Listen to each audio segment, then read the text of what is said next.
17 minutes away from 9 o'clock on this Tuesday morning, a morning without Mike Winters. Joining me in studio this morning is Miss Tamara Schubert. Am I saying that right? Yes, you are. The Chaves County Extension Office. How are you doing this morning? I'm good. How are you? Doing real good, doing good. So, I was just talking about off the air that, while we're all gearing up for the holiday season, obviously, the wind down for the year, kind of cooling off our engines, you guys' engines are just now firing up and getting things going and back into full blown, business mode.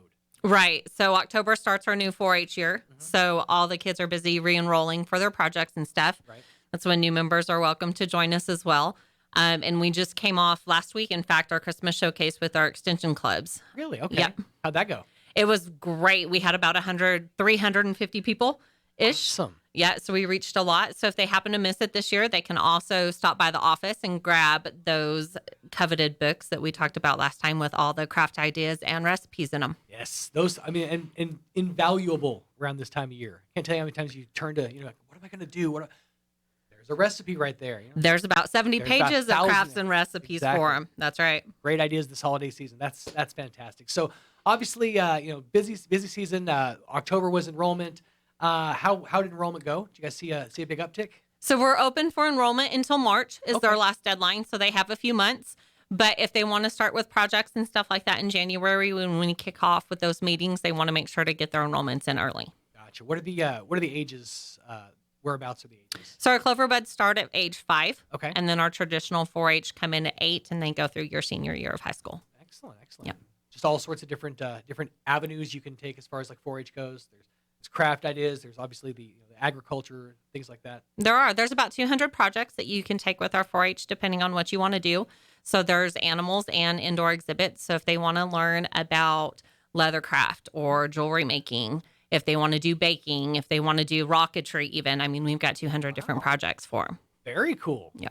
This ain't your granddad's 4-H. No. teaching him how to send him to the moon and stuff. That's pretty awesome. I like keeping your eyes on the skies. That's very cool. Very cool. So, well, awesome. So you have until March to get registered, and obviously starts at age 5. Now, obviously the big season, the Eastern Mexico State Fair wrapping up. That's the big showcase for everything for all the kids. How'd that go? It went great. So Eastern is our last fair. So they go through county and then state and through Eastern.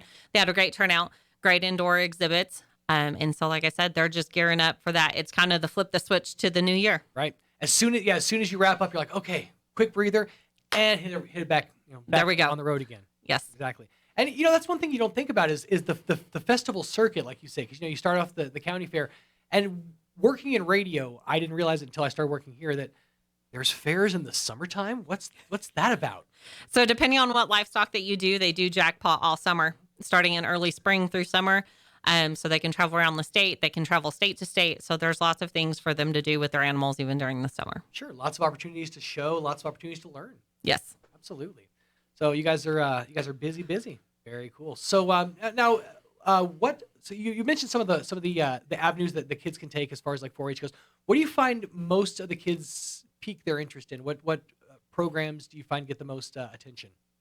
Livestock down here is pretty big. Mm-hmm. The farming and ranching community, we pull in a lot of those. Baking is large with Sure. with the community as well. But it really just depends on what you're interested in. So we've got something for everybody. We encourage them. So if you're not into projects, there's lots of leadership and citizenship opportunities for them. We do have activities that they can go to at the county and the state level. So there's some leadership opportunities. There's public speaking, things like that for them as well. Very cool. Awesome. So now if folks want more information, if they want to reach out to you, find out what 4-H is all about, what are some resources that are out there? So they can always come by and visit with us at the office. It's 200 East Chisholm, suite number 4. We're just across from the health department down there off of Southeast Main. Okay. They're always welcome to come by and visit us, give us a call. We do have a Facebook page with some of our activities, and some of our clubs have a Facebook page too, so they can look and see what's going on in different clubs. Excellent. Always a good resource there to keep track of what's going on with 4-H, with FFA, with all those groups. Facebook, Meta, always there to give you all the info that you need to know.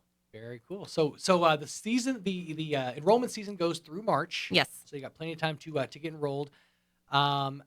Again, if this is something that piques your interest, parents out there, you're looking for something to get your kids out involved. We've been cooped up for the last 2 years. This is a great chance to kind of let them stretch their legs a little bit and see where their talents lie. They are, and they're getting ready to kick off a statewide community service project. So they are collecting foods. They're doing a food drive to raise awareness for food insecurities in New Mexico. Okay. So they just started a statewide food drive that runs through January. So they've got a community service aspect to 4-H as well. Excellent. So, and that's a huge part of it. Yes, you got the community involvement. Obviously, getting the kids out there, teaching them a skill, a trade, a craft. But obviously, get involved with the community. Helping out with different projects, different charities that need assistance. That's it's giving those kids the foundations of character that they're going to get them. Down That's the road exactly for years right. to come. That's awesome. Well, again, if folks want more information, what's the number they can reach out to you and get more info? 622-3210. 622-3210 for more info about enrollment in 4-H. Yes, sir. Absolutely. Well, Tamara, thanks so much for your time. Thank Appreciate you. having you. And let's get the kids out there and enrolled because we're all, we've all been cooped up. God knows I'm sick of my kids. Let's make them someone else's problem for just a few hours a week. That's all we're talking about. Just a few hours a week. Let them learn leathercraft. I could use a new belt. There you go. Yeah. That is one of the great projects they can do. Heck yeah. Need a Rhiannon, wallet, need new shoes, come see us. Rhiannon, hope you're listening. Time to get to work. Thank you so much for your time. Thank you. We appreciate it.